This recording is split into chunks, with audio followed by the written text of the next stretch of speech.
Well, I've been doing Jitsu for 9 years now.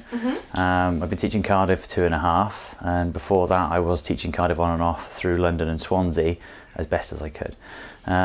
Basically, I was trained at Swansea, started university, and really enjoyed myself under Hugh Morris's tuition, and now I like getting my own back and fighting him whenever I can. The Randori Nationals are an opportunity for everyone in the Jitsu Foundation to practice our judo skills. So we do technical throwing a lot, day in, day out on any regular mat session, and all we're looking to do is compete using those throwing techniques. So instead of just doing it from a punch or an attack where we get balance given to us, we have to then fight for that balance, which is a little bit more competitive, and obviously you risk losing. My Pacific competition, normally black belts actually entered this year, but the competition was very fierce.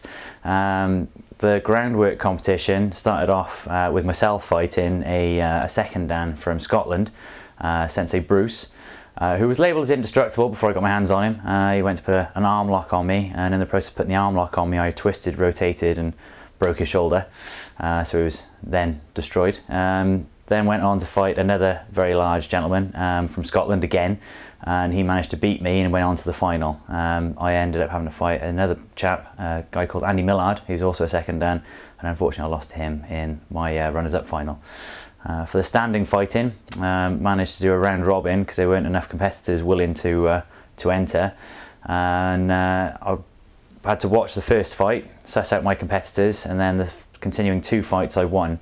The main reason for my winning is through referee's decision, through counter throwing. Everyone's so big and so strong, it's very hard to get any clean throws off. In the Randori Championships, you're aiming for that clean throw, and yeah, it didn't happen very easily in our category.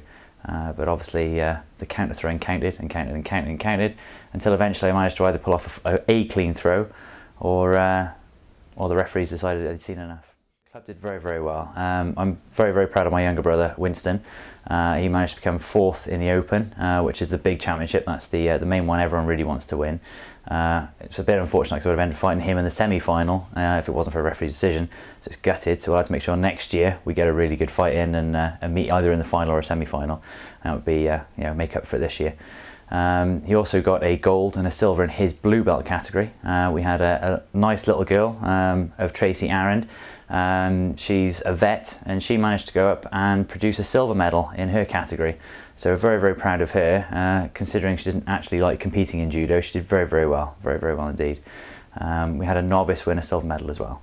Other than that, everyone else went up and had a great time. 12 up in total, and we won a few medals, so we're happy. It's a good, successful journey.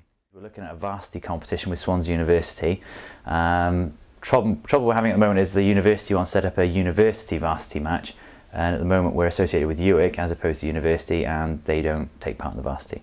So we're trying to work out if we can just have a on the side varsity Cardiff Swansea, whether it's university or town club. If that starts, then that'll be sort of Welsh Nationals time, which will be May, which will be nice because the Welsh Nationals is not normally competitive. It's normally a teaching seminar, and it'll give us a chance to test our skills again. Jitsu in Cardiff happens 4 times a week. We've got 2 at the Heath Hospital on a Wednesday and then on a Saturday, and then we have 2 sessions at UIC, one on a Monday and one on a Thursday. But soon we will have Jitsu every day of the week on tap, as I'm building a dojo at my house.